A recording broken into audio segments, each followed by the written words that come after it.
Bismillahirrahmanirrahim. Alhamdulillahirabbil alamin. Wa afdhalus salati wa tamut taslim ala sayyidina Muhammadin wa ala alihi wa sahbihi ajma'in. Allahumma akhrijna min dhulumatil wahmi wa akrimna bi nuril fahmi waftah alaina bi ma'rifatil ilmi wa sahhil akhlaquna bil hilmi waj'alna mimman yastami'una al-qawl fa yattabi'una ahsanah. Baik teman-teman sekalian, malam hari ini kita di pertemuan yang ke-13 ya, dari pembacaan kitab Fiqhus Sirah An-Nabawiyah. Pada hari Rabu yang lalu kita sudah membahas soal tahun duka cita ya. Kemudian sebelumnya juga sudah dibahas tentang perjalanan Rasulullah ke Taif ya, dalam rangka mencari peluang dakwah baru ya, di mana kita sudah membaca kemarin termasuk bagaimana perlakuan atau respon yang diterima oleh Rasulullah dari orang-orang Taif. Jadi itu masa-masa berat termasuk bagi Rasulullah. Nah sekarang pada malam hari ini kita akan membahas soal Isra Mi'raj ya. Ini adalah Isra Mi'raj ini sesuatu yang sudah akrab tentu di dalam telinga kita semua ya, dalam pengetahuan kita semua sudah sangat familiar dengan istilah Isra Mi'raj. Tapi nanti kita akan lihat mungkin menjadi informasi tambahan bagi kita terkait dengan peristiwa Isra Mi'raj ini ya. Teman-teman silahkan dibuka halaman 160 ya. Halaman 160 silahkan. Kebetulan saya online menggunakan HP ya, nggak bisa share screen. Mu'jizatul Isra'i wal Mi'raj di halaman 160. Wa yuqsadu bil Isra'i ar-rihlatu allati akramallahu biha nabiyahu minal Masjidil Harami bi Makkah ilal Masjidil Aqsa bil Qudsi. Yang dimaksud dengan Isra kita semua mungkin juga sudah tahu ya, yaitu adalah satu perjalanan yang Allah anugerahkan kepada nabinya dari Masjidil Haram ke Masjidil Aqsa. Masjidil Haram ini di Mekah, Masjidil Aqsa ini di Al-Quds di Palestina ya. Jadi ini makna Isra. Jadi Isra itu adalah perjalanannya Nabi ya, dari Masjidil Haram di Mekah menuju Masjidil Aqsa di Palestina. Amal mi'raju fahuwa ma'aqaba dzalika minal uruji bihi ila tabaqati samawatil ula sumal wusulu bihi ila haddin qata'an indahu ulumul khalaiqi min malaikatin wa insin wa jinnin kullu dzalika fi lailatin wahidah. Adapun mi'raj yaitu perjalanan setelahnya ya, setelah dari Mekah ke Al-Aqsa itu kemudian adalah naik ya. Nabi ini naik dari tingkatan-tingkatan langit yang tinggi sampai batas di mana tidak ada satu orang pun yang tahu ya. Tidak ada makhluk pun yang tahu, baik itu malaikat, manusia maupun jin ya. Dan itu semuanya dilaksanakan dalam waktu satu malam.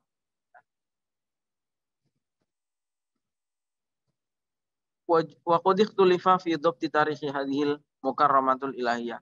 Hal kanat fil amil asyir min bi'asatihi sallallahu alaihi wasallam am ba'da dzalik. Ulama berbeda pendapat terkait dengan waktu pelaksanaan Isra Mi'raj itu. Apakah tahun ke-10 setelah diutusnya beliau atau setelahnya gitu. Tapi yang jelas waladzi rawahu Ibnu Sa'ad fi Tabaqatihi al-Kubra annaha kanat qabla al-hijrati bi 18 syahran. Tapi yang jelas sebagaimana diriwayatkan oleh Ibnu Sa'ad yaitu pada bulan ke-18 sebelum berangkat hijrah. Jadi Isra Mi'raj ini sebelum Nabi hijrah ke Madinah ya. Ada yang mengatakan tahun ke-10, ada yang mengatakan bahwa itu 18 bulan menjelang hijrah ke Madinah. Wa jumhurul muslimina ala anna hadhihi rihlah kanat bil jismi war ruhima'an. Menurut mayoritas umat Islam, bahkan ijma ya, sudah menjadi ijma'nya para ulama mutaqaddimin itu bahwa Isra Mi'raj itu dilaksanakan baik jisim maupun ruh ya. Dua-duanya.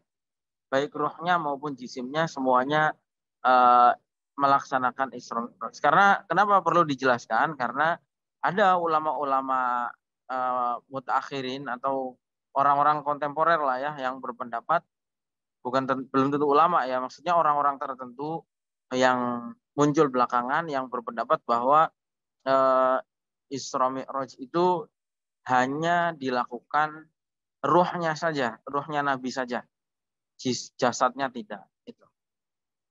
Karena jisim dan ruh, maka Isra Mi'raj itu adalah salah satu mukjizat yang sangat jelas yang dianugerahkan oleh Allah kepada Nabi Muhammad SAW. Kemudian, amma qissatu dzalika faqad rawaha al-Bukhari wa Muslim bituliha. Kisah tentang Isra Mi'raj ini diriwayatkan oleh Bukhari dan Muslim secara panjang lebar.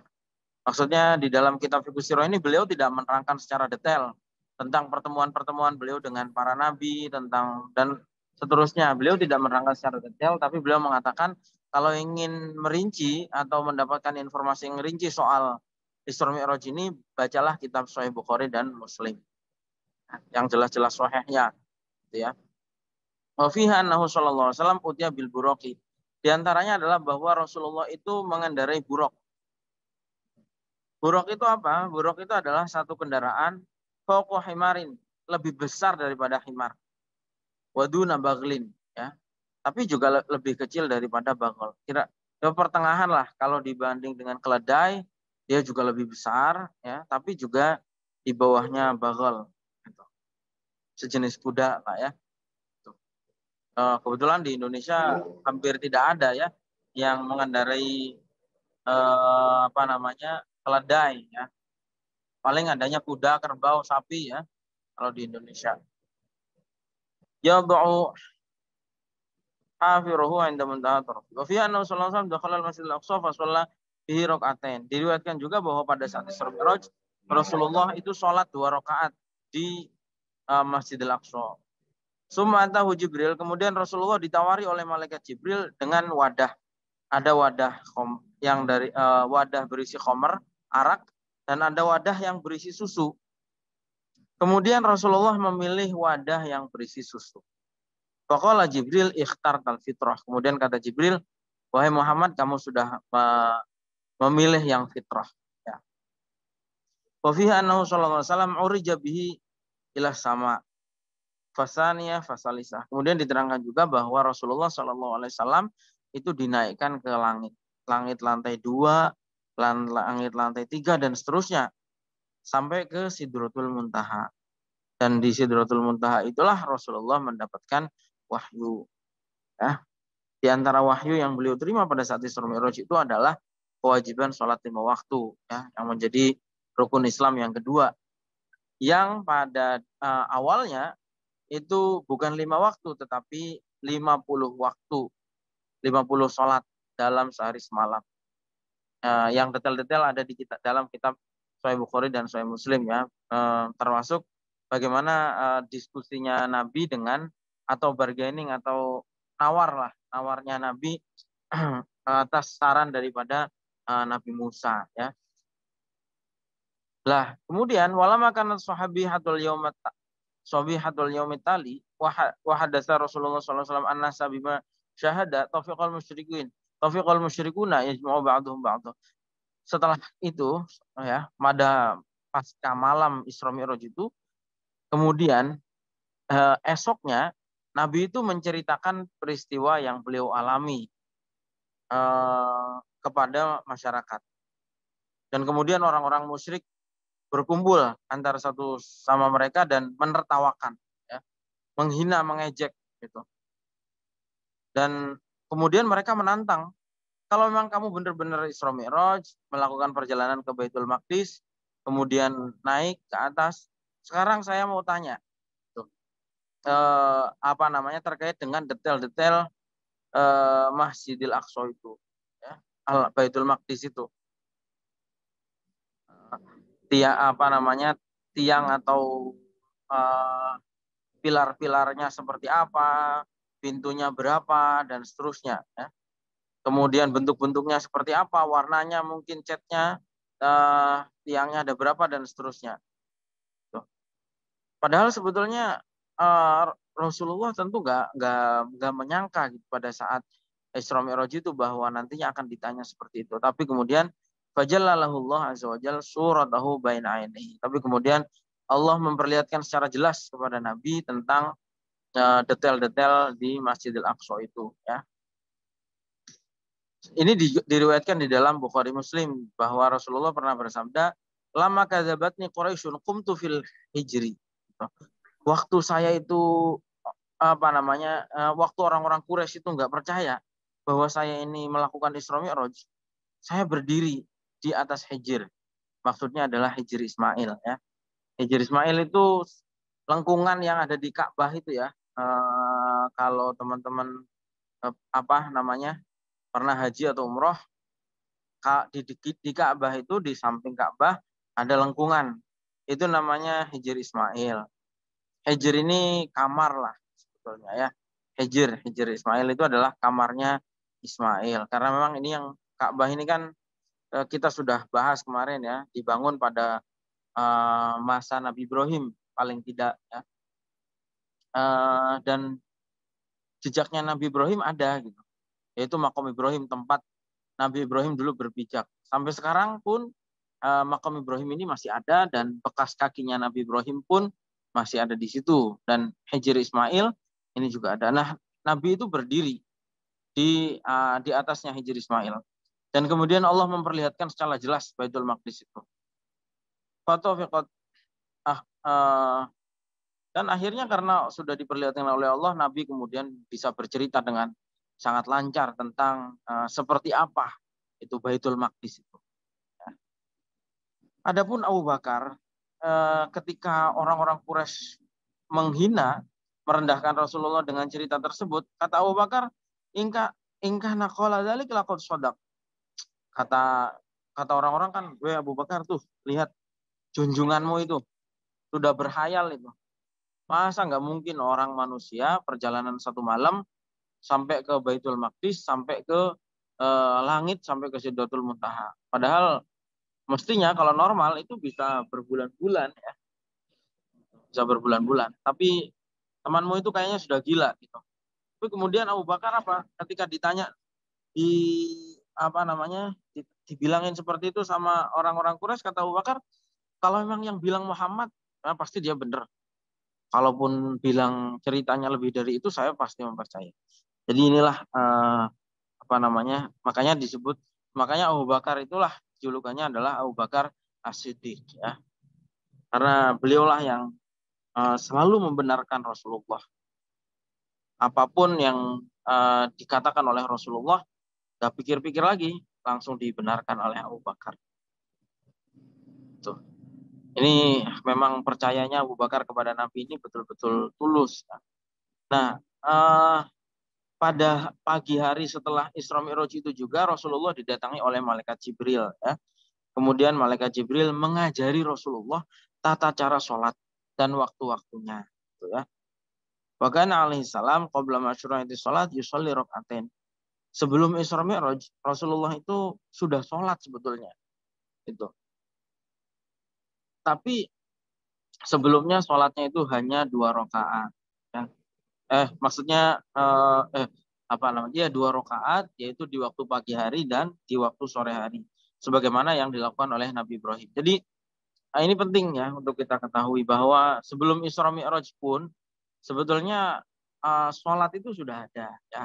Tapi sholatnya dulu Nabi itu hanya 2 rakaat di waktu pagi dan 2 rakaat di waktu sore. Berbeda dengan pada saat Isra Mi'raj, di mana perintah sholatnya menjadi 5 waktu. Ya. Baik, itu secara singkat pemaparan tentang Isra Mi'raj itu seperti itu. Kemudian apa pelajaran-pelajaran atau hal-hal yang perlu didetailkan dari peristiwa ini? Al-ibar wa dilalat, ya. Awalan kalimatun anir rasuli wal mu'jizati. Yang pertama adalah soal terkait dengan rasul, kerasulan dan mu'jizat. Jadi begini. Yula'u ba'dul bahsin bil mubalaghati fi taswiri hayatin Nabi sallallahu alaihi wasallam ala annaha hayatun basyariyatun adiyatun. Sebagian peneliti itu berlebihan dalam hal menggambarkan Nabi, kehidupannya Nabi, bahwa Nabi itu hanya manusia biasa.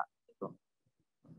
Jadi supaya kelihatan rasional, dia berusaha menggambarkan bahwa Nabi itu ya manusia biasa. Gitu. Mereka bercerita tentang kehidupannya Nabi, tapi tidak mau menceritakan aspek-aspek mukjizatnya. Bahkan mereka mengingkari kalau bahwa Nabi itu cerdik, Nabi itu jenius, itu diceritakan gitu. Nabi itu seorang pedagang yang jujur dan seterusnya. Tapi kalau mau soal membahas mukjizat, mereka menghindari gitu. Karena mukjizat itu tidak bisa dilakukan oleh manusia biasa, dan dia bilang bahwa Nabi itu ya manusia biasa. Dan nggak mungkin gitu, mukjizat itu. Padahal ya, kalau kita dalami, pemikiran-pemikiran semacam itu sebetulnya bersumber dari orang-orang orientalis yang tidak punya keimanan. Seperti beliau di sini mencontohkan Gustav Le Bon, kemudian Goldziher, dan lain-lain, ya, tokoh-tokoh orientalis. Kalau orang-orang orientalis mengatakan seperti itu, ya wajar karena memang tidak beriman. Tuh. Karena kalau kita beriman, meyakini kebenaran yang dibawa oleh Nabi Muhammad, maka apapun yang datang dari beliau kita percayai. Gitu.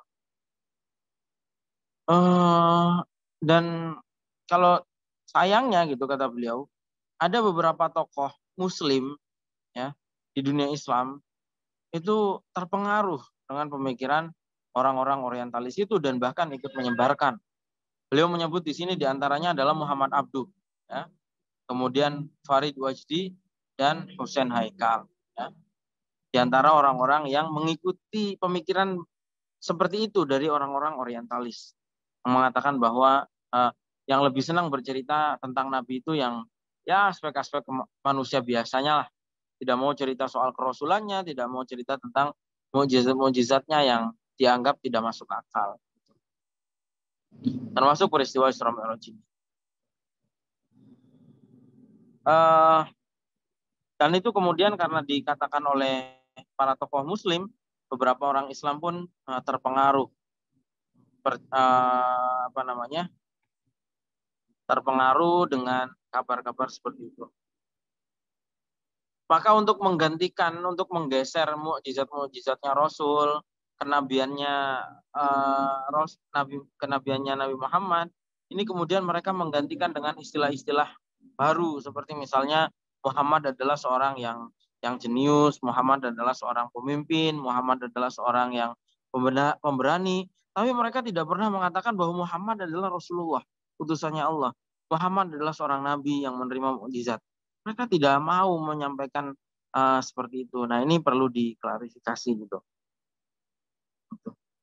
Bahkan mereka berusaha membuat istilah baru. Misalnya daripada membuat istilah mukminin, ya, orang-orang yang beriman kepada Nabi Muhammad, mereka lebih membuat istilah baru seperti misalnya Muhammadiyin, ya, Muhammadiyin. Anda baca bukunya Goldziher, Ignaz Goldziher, itu judulnya adalah Mohamedanism, ya, pengikut Muhammad. Dia tidak mengatakan dia tidak mengatakan kaum beriman atau lain-lain. Jadi ini sebetulnya upaya untuk mendegradasi, ya, mukjizat dan kerasulan dari orang-orang orientalis yang kemudian diikuti oleh beberapa tokoh Muslim dan kemudian diikuti oleh sebagian umat Islam. Padahal kata beliau ya, pertama bahwa di halaman 163 itu kita bisa baca, padahal kalau kita dalami kehidupan beliau, seperti misalnya pada saat beliau menerima wahyu dan seterusnya, kita bisa melihat bahwa sifat paling utama dari beliau adalah kenabiannya. Justru yang harus dikedepankan adalah bahwa beliau ini nabi. Yang lain-lainnya ya nanti dulu, belakangan. Gitu. Bahwa beliau itu seorang pemimpin, bahwa beliau itu seorang yang pemberani, bahwa beliau itu seorang yang seterusnya lah. Tapi yang jelas di atas semua itu, atau sebelum membahas semua itu, perlu diyakini dulu bahwa beliau adalah seorang nabi. Dan kenabian itu, mukjizat itu adalah suatu hal yang tidak bisa apa namanya dilogikakan atau dilakukan oleh manusia biasa gitu. Seperti itu. Jadi itu pentingnya. Kemudian yang kedua adalah idza ta'ammalna fi siratihi sallallahu alaihi wasallam wa waqa'i hayatihi wajadna anna Allah Subhanahu wa taala ajra mu'jizatin katsiratin ala yadayhi. Dan kedua adalah bahwa mukjizatnya Nabi itu ya banyak. Bukan hanya Isra Mi'raj ya, yang mereka tidak percaya itu, tapi banyak gitu. Di antaranya misalnya adalah dari jari-jari beliau keluar air. Dan itu diriwayatkan oleh Bukhari dalam kitab wudu dan Muslim dalam kitab Fadail, Muwatta dalam kitab Thaharah dan imam-imam hadis yang lain. Bahkan Imam Qurtubi mengatakan bahwa Rasulullah mengeluarkan air dari jari-jarinya itu terulang berkali-kali, bukan hanya satu kali, tapi terulang berkali-kali. Dan dalam momen-momen penting, ya, dan itu melalui jalur sanad yang sangat banyak, yang sampai pada tingkatan qat'i atau mutawatir, seperti itu ya. Jadi bahwa ada air yang keluar dari jari-jarinya Nabi itu juga mukjizat, salah satu mukjizat, dan itu terjadi berkali-kali. Tuh, terjadi berkali-kali. Bahkan ulama mengatakan bahwa air yang keluar dari jari-jarinya Nabi itulah air yang terbaik. Tentu ada air-air yang lain ya, maksudnya ada tingkatan-tingkatannya, tentu seperti air Zam-Zam ya. Tapi air yang keluar dari jari Nabi itulah yang terbaik.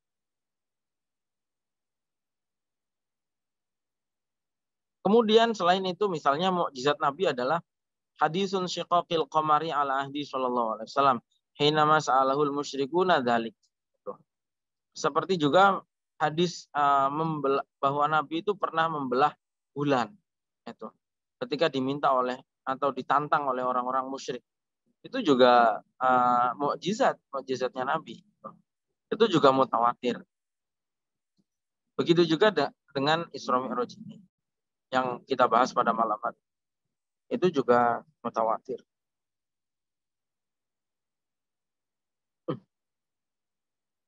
Nah, kemudian adalah yang ketiga terkait dengan mukjizat. Istilah mukjizat itu sebetulnya atau kalimat mukjizat itu adalah kalimat yang tidak punya makna secara tersendiri sebetulnya. Tapi mukjizat itu relatif, kata beliau. Wal mu'jizatu fi ma tawaddu'a alaihi istilahun nas kullu amrin kharijin alal ma'luf wal adah. Kalau menurut orang-orang umumnya manusia, yang namanya mukjizat itu ya hal-hal yang di luar adat gitu. Nah, suatu hal yang dinamakan dengan di luar kebiasaan itu berubah-ubah. Maksudnya begini, misalnya ya, pesawat itu mungkin kalau zaman dulu ya dianggapnya mukjizat. Kok bisa ada besi ya, bisa terbang dan kecepatannya luar biasa mengantar orang dari satu negara ke negara yang lain. Kalau di tahun 1700-an misalnya atau 1600 mungkin yang namanya pesawat itu dianggap mukjizat ya. Tapi kan orang sekarang menganggap pesawat ya biasa saja. Memang ada kipasnya dan seterusnya muter ya memang bisa terbang gitu. Tapi mungkin kalau tahun 1300-an kan itu mukjizat. Makanya mukjizat itu relatif kata beliau. Beda perspektif orang dulu dan sekarang. Ada hal-hal yang dulu dianggap luar biasa, sekarang dianggap biasa. Ya. Seperti misalnya pesawat tadi contohnya. Ada hal-hal yang dulu dianggap biasa, sekarang dianggap luar biasa. Misalnya orang-orang yang bangun candi-candi itu yang besar-besar atau piramid. Itu kan menurut orang sekarang keajaiban. Oh ini keajaiban dunia. Padahal mungkin bagi orang zaman itu biasa. Gitu. Nah jadi peristiwa di luar kebiasaan itu maksudnya adalah relatif kata beliau. Sampai ada cerita begini. Ini cerita tentang Kiai Fadol. Kiai Fadol itu seorang ulama besar di Tuban, Jawa Timur. waktu pertama kali ada televisi dan radio, beliau itu sampai mengharamkan televisi dan radio itu. Kenapa beliau mengharamkan televisi dan radio? Karena beliau mengatakan bahwa itu sihir. Televisi dan radio itu sihir. Kok bisa gitu? Ada gambar mungkin di Jakarta atau di mana, tapi bisa dilihat di Papua misalnya. Bisa dilihat di Aceh. Itu sihir itu. Maka hukumnya haram menurut Kiai Fadol itu. Itu karena awal beliau mengira bahwa itu adalah suatu hal yang aneh dan menganggap itu sihir. Tapi kemudian setelah beliau memahami, beliau pelajari, dalami, jadi dan tidak nanggung-nanggung. Beliau mendalami soal televisi ini sampai beliau bisa menyervis televisi. Seorang kiai tapi bisa nyervis televisi zaman itu ya. Akhirnya setelah beliau ngerti sistemnya, oh begini loh. Jadi kalau begitu bukan sihir dan tidak haram. Jadi seperti itu. Jadi relatif, suatu hal yang dianggap luar biasa itu relatif. Orang-orang Jawa mungkin atau orang mana menganggap bisa menyelam berjam-jam di dalam air itu hal yang luar biasa. Tapi mungkin bagi orang-orang suku Bojo di Sulawesi atau di Papua itu menyelam 2 jam itu ya biasa aja di laut itu. Bukan hal yang luar biasa. Itu jadi begitu maksudnya ya. Jadi mukjizat itu suatu hal yang di luar kebiasaan. Tapi hal di luar kebiasaan itu relatif. Bagi orang tertentu ada yang menganggap ini luar biasa, ada yang biasa saja. Nah seperti itu. Nah padahal sebetulnya kata beliau, sebetulnya yang biasa maupun tidak biasa itu sebetulnya sama-sama mukjizat. Misalnya yang namanya bintang-bintang itu ya mukjizat. Yang namanya pergerakan galaksi itu ya mukjizat. Jadi mukjizat itu nggak harus yang bintangnya membentuk tulisan Allah gitu. Atau awan membentuk tulisan Allah baru mukjizat. Nggak seperti itu. Bintangnya sendiri itu ya sebetulnya mukjizat gitu. Kita sendiri manusia itu juga mukjizat. Kok ada gitu. Kita ini manusia hanya kumpulan seonggok daging dan tulang kok bisa bergerak. Seonggok daging dan tulang kok bisa melihat, bisa mendengar, bisa berpikir. Itu kan mukjizat. Seperti itu. Kita ini juga mukjizat. Keberadaan kita ini mukjizat. Gak usah kalau lihat ada tomat tulisan Allah terus baru, oh ini mukjizat. Keberadaan kita sendiri ini sudah mukjizat. Coba saja dirakit tulang, otot, daging misalnya, bisa nggak hidup? Nggak mungkin bisa. Bagaimana di dalam tubuh manusia itu ada jantung, ada paru-paru, ada lambung, bisa bekerja semuanya dengan teratur tanpa pernah berhenti, ya itu mukjizat yang luar biasa. Bahkan itu dilemparkan oleh seorang ilmuwan di Perancis, apa nih sini tulisannya bahasa Arab, Chateaubriand kayaknya ya, yang menyebut bahwa manusia itu adalah hewan metafisik. Hewan metafisik. Kenapa hewan metafisik? Karena tidak betul-betul diketahui sebetulnya hakikatnya manusia itu apa. Ya, seperti itu. Tapi mungkin sesuatu itu meskipun luar biasa, tapi karena kalau sudah sehari-hari terus menerus dianggapnya, maksudnya biasa saja. Dianggapnya ya sudahlah, manusia ya begitu tuh. Padahal sebetulnya penciptaan manusia ini juga luar biasa. Dan beliau mengatakan begini, al-qudratul lati khalaqat al-alama la tu'jizu an hadfi syai'in minhu aw idhafati syai'in ilaih. Kekuatan yang telah menciptakan alam raya ini itu bukannya tidak mampu untuk mengubah hukum alam ini, untuk membuang sesuatu atau menambahkan sesuatu yang lain. Misalnya begini, ya. Kan Allah yang menciptakan alam raya ini sudah bisa menciptakan kita. Bisa saja Allah itu membuat kita ini bisa terbang misalnya. Bisa saja. Apapun itu mungkin. Ya. Apapun itu mungkin. Makanya kita tidak boleh terlalu materialistik, terlalu hanya bersandarkan pada hal-hal yang bisa dilihat. Gitu.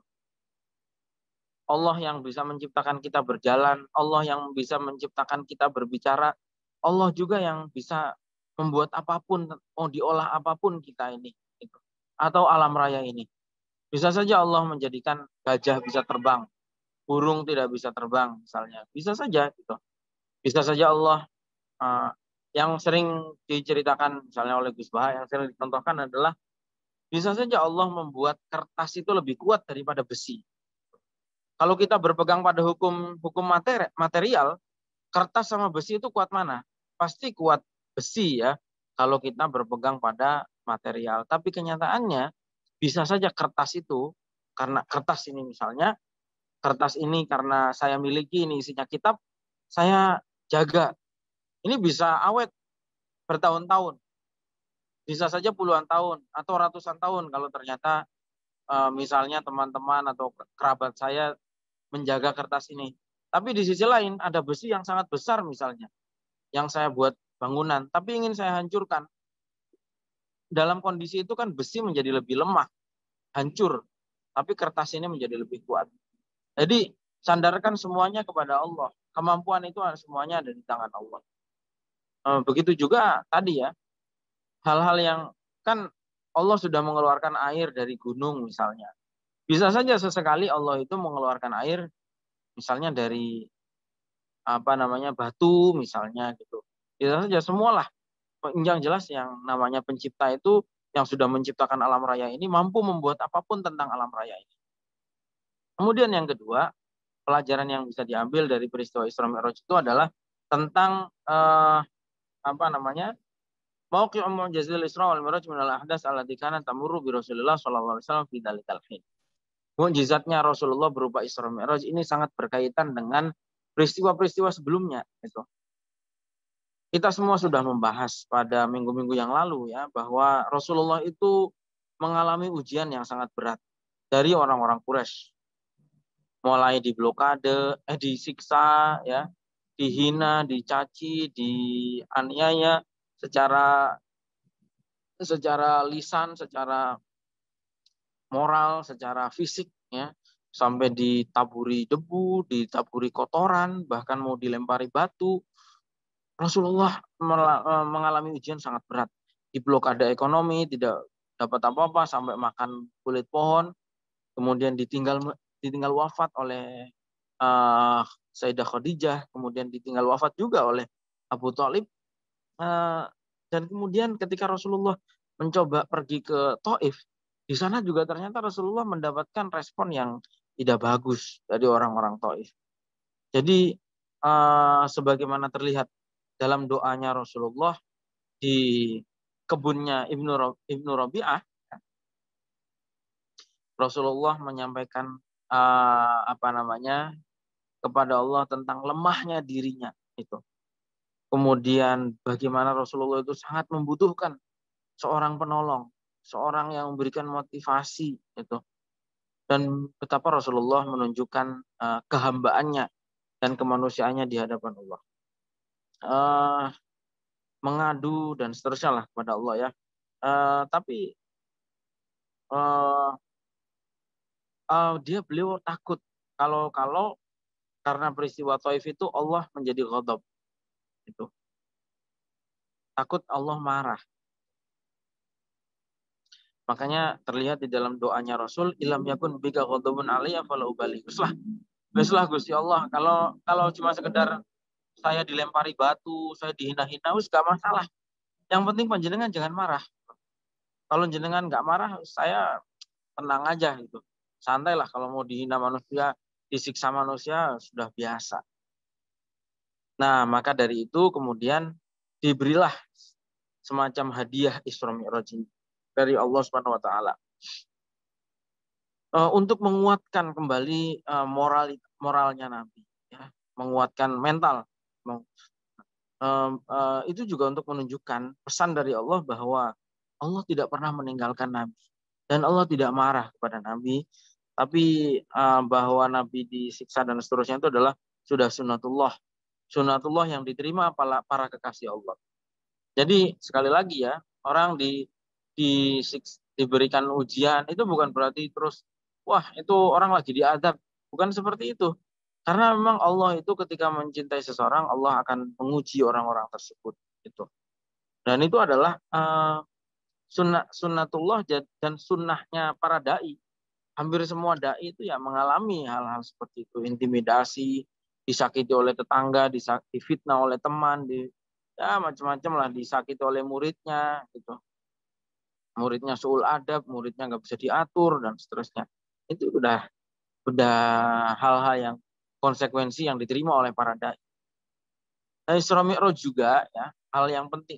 Jadi sekali lagi itu adalah hadiah dari Allah untuk semacam menghibur lah. Karena Rasulullah ini sudah betapa susah di apa yang beliau alami itu, karena dan kemudian sampai mengira bahwa oh Allah ini sudah marah gitu, sama saya gitu. Nah itu dengan peristiwa ini Rasulullah diberi hadiah, kemudian juga sekaligus untuk menunjukkan bahwa Allah tidak pernah meninggalkan Rasulnya gitu, dan bahwa Allah tidak marah juga kepada beliau. Dari peristiwa Isra Mi'raj ini juga sebetulnya, tapi ini analisis dari para ulama adalah untuk ketersambungan dengan nabi-nabi terdahulu. Jadi ketika Nabi itu melakukan Mi'raj, itu perjalanan itu ya Isra Mi'raj, Nabi itu bertemu dengan banyak saudara-saudara atau senior-senior yang lain. Dan itu tujuannya adalah salah satunya adalah menyambung dengan nabi-nabi terdahulu, belajar tentang pengalaman nabi-nabi terdahulu, mengambil pengalaman, belajar menyelesaikan persoalan-persoalan, dan itu juga memotivasi beliau. Misalnya ketemu dengan Nabi Ibrahim. Nabi Ibrahim diuji, ya, bapaknya kafir. Nabi Nuh diuji, anaknya durhaka. Nabi Lut diuji, istrinya durhaka. Nabi Musa diuji. Semua nabi ternyata diuji. Bahkan berat-berat. Tadi ada yang anaknya, ada yang orang tuanya, ada yang istrinya. Maka ketika Nabi melihat itu semua, oh ya lah, saya kan diuji juga. Tapi yang nggak beriman kan Abu Jahal, Abu Lahab, ya cuma paman, nggak apa-apalah. Maksudnya, oh ternyata ringan dibanding dengan nabi-nabi yang lain. Ada yang diuji dengan orang tua, ada yang diuji dengan anak, dan seterusnya. Ini seperti itu ya, menyambung ketersambungan dengan nabi-nabi terdahulu. Kemudian ketiga adalah asalisan al-ma'nal mawjud fil Isra'i bihi sallallahu alaihi wasallam ila Baitul Maqdis. Kemudian makna pelajaran yang bisa kita ambil lagi yang ketiga adalah makna yang terkandung di dalam Isra atau perjalanan Nabi ke Baitul Maqdis. Inna fil iqtirani zamani baina Isra'ihi alaihi salatu wassalam ila Baitul Maqdis wal uruji bihi ila samawati sab'i la dilalatun bahiratun ala madama li hadzal baiti min makanatin wa qudsiyatin 'inda Allah taala. Jadi gini. Sebetulnya kan Nabi itu bisa saja melakukan Mi'raj itu langsung saja dari Mekah langsung ke langit, langsung ke Sidratul Muntaha, itu kan bisa saja. Tapi kenapa dibarengkan perjalanannya Nabi itu ya ke Baitul Maqdis dan kemudian ke langit? Itu menunjukkan bahwa tempat ini yaitu Baitul Maqdis itu, Al-Quds itu adalah tempat yang sangat penting di sisi Allah dan tempat yang suci di sisi Allah. Wa fihi dilalatun wadihatun aidan 'alal 'alaqatil wasiqati bainama bu'isa bihi kullun min Isa bin Maryam wa Muhammad ibn Abdullah alaihi wassalatu wassalam. Itu juga menunjukkan ada hubungan yang sangat erat antara diutusnya Nabi Isa dan Nabi Muhammad sallallahu alaihi wasallam. Dan juga dengan para nabi-nabi yang lain. Ya, karena semua nabi kan ya gini, nabi-nabi itu kan umumnya diutus dari Bani Israel, dari Palestina, dari Al-Quds. Ya. Maka nabi itu diutus aneh sendiri, yaitu dari bangsa Arab. Gitu.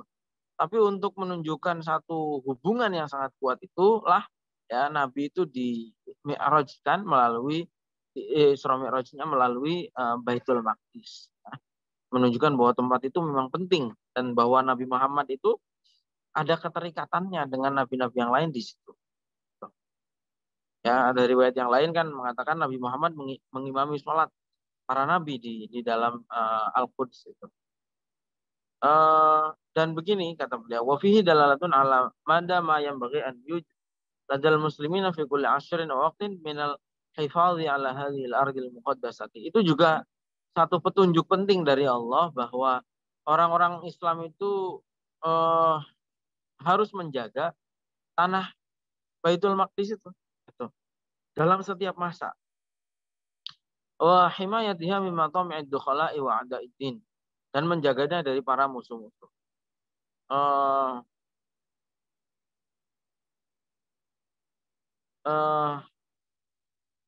Termasuk hari ini kata beliau, yaitu bagaimana umat Islam memperjuangkan kemerdekaan Palestina merebut Al-Quds ya, kata beliau dari tangan-tangan orang Yahudi itu.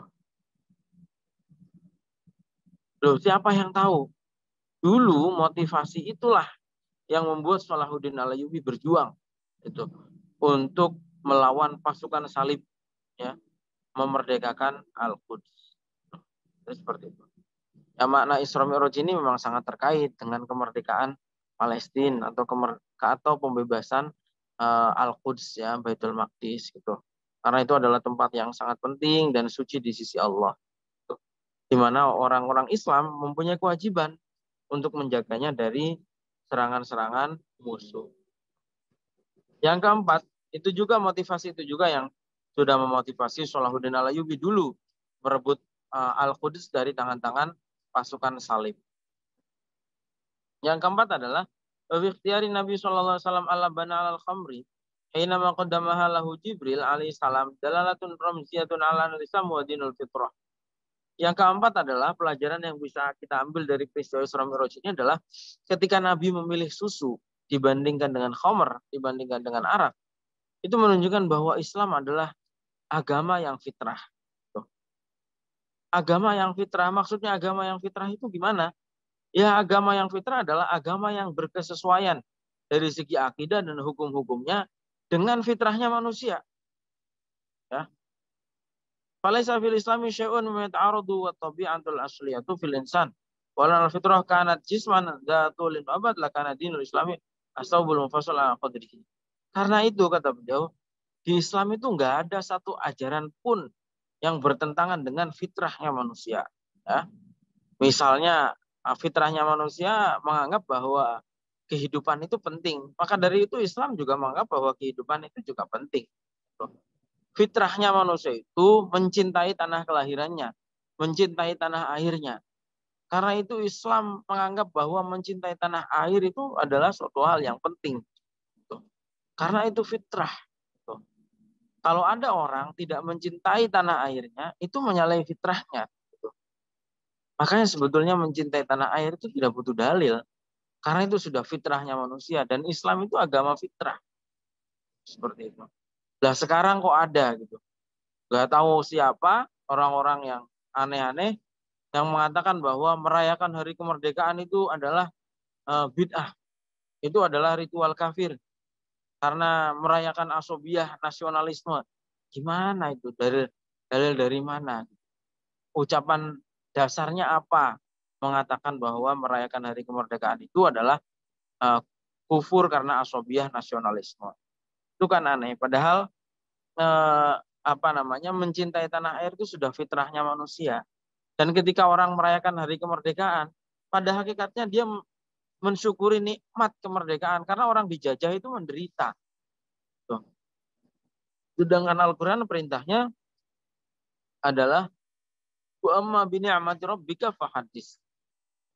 Atau dalam ayat yang lain fa bi ni'matillah fa bidzalika falyafrahu. Ya.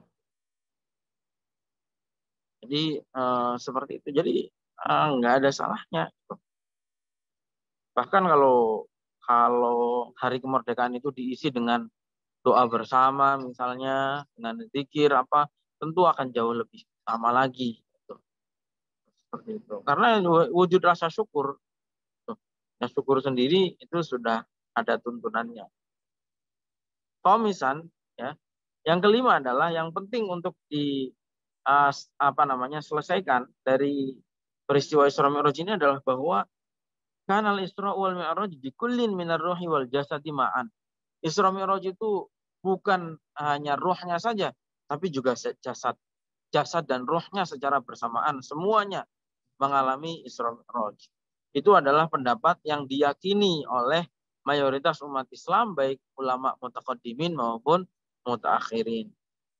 Sebagaimana dikatakan oleh Imam Nawawi dalam Syarah Sahih Muslim, wal haqqul ladzi 'alaihi aktsarun nas wa ma'dhamus salafi wa 'ammatul mutaakhirin minal fuqaha'i wal muhaddisin wal mutakallimin annahu usriya bi jasadihi sallallahu alaihi wasallam.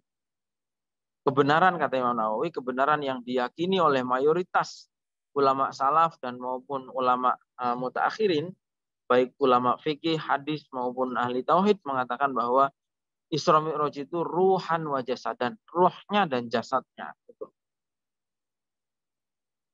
Begitu juga Ibnu Hajar dalam Syarah Sahih Bukhari juga mengatakan hal yang hampir sama. Innal Isra wal Mi'raj waqa'a fi lailatin wahidah fil yaqdhah bi jasadihi wa ruhihi. Isra Mi'raj itu terjadi dalam waktu satu malam, dalam keadaan terjaga. Maksudnya bukan tidur, bukan mimpi, yaitu jasad dan ruh. Di antara dalil yang menunjukkan bahwa Isra Mi'raj itu ruh dan jasad adalah bahwa orang-orang Quraisy menjadi terheran-heran atau mendustakan atau menghina. Ya iyalah, jelas. Kalau seandainya hanya ruh saja, ya kalau ruh bisa. Orang mimpi kan bisa kemana saja. Mimpi perjalanan ke langit 1 menit nggak ada 1 menit juga bisa sampai itu. Kalau ruhnya saja ya orang-orang musyrik nggak usah heran seperti itu. Tapi karena itu ruhan wa jasadan, mereka sanksi itu, bahkan mendustakan.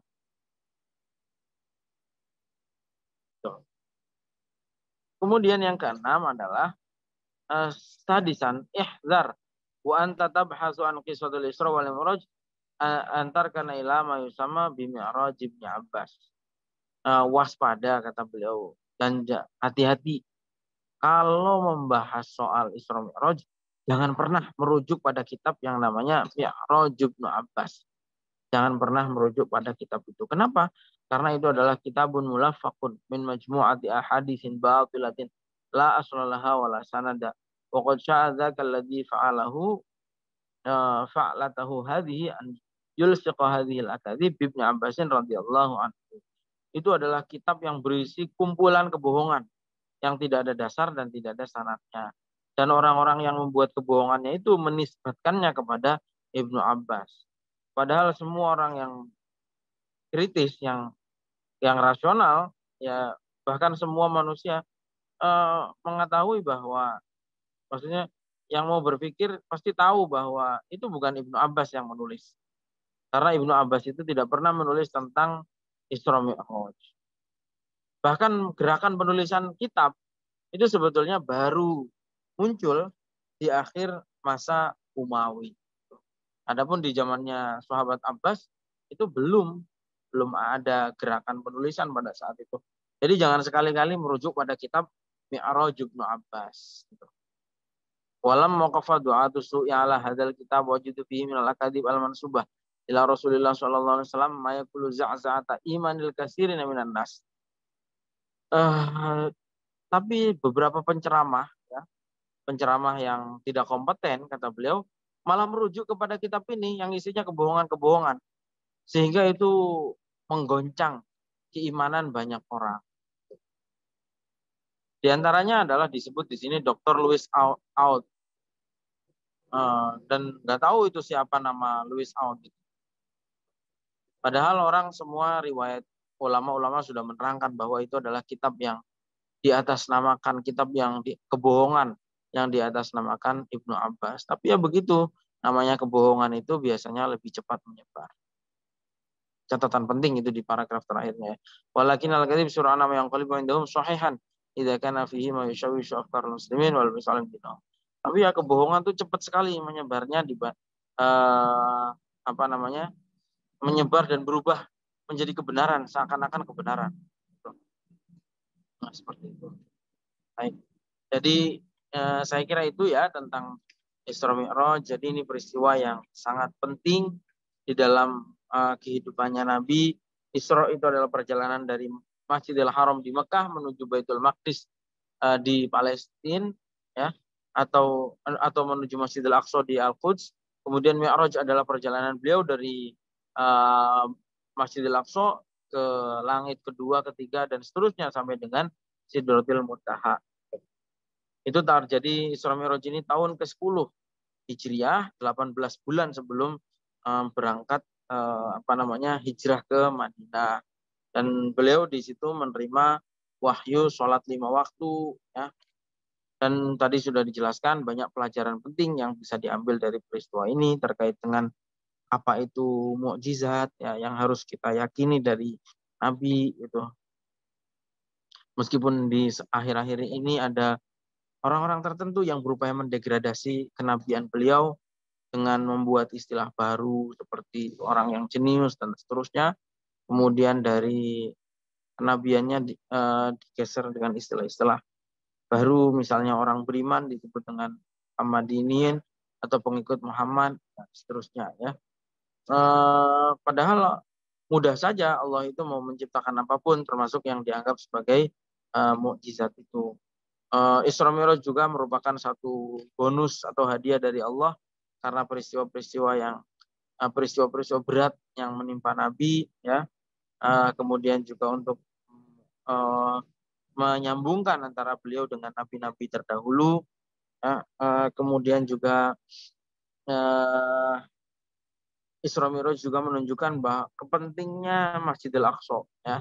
Karena bahkan Nabi pun transitnya di sana di Masjidil Aqsa, ya. Yang keempat adalah bahwa ketika Nabi memilih susu dibandingkan dengan khamr, itu menunjukkan bahwa Islam adalah agama yang fitrah, yang selalu sejalan dengan fitrahnya manusia. Yang kelima adalah bahwa Isra Mi'raj itu ruh dan jasad. Bukan hanya ruhnya saja, tapi juga jasad. Dan itu dilaksanakan dalam keadaan terjaga, bukan dalam keadaan tidur. Dan yang keenam, kita diminta waspada untuk terhadap satu buku yang menerangkan Isra Mi'raj tapi berisi kebohongan, yaitu buku Mi'raj Ibnu Abbas. Itu ya teman-teman sekalian, saya kira untuk malam hari ini, apakah ada yang ingin menyampaikan sesuatu, pertanyaan atau tambahan? Silahkan.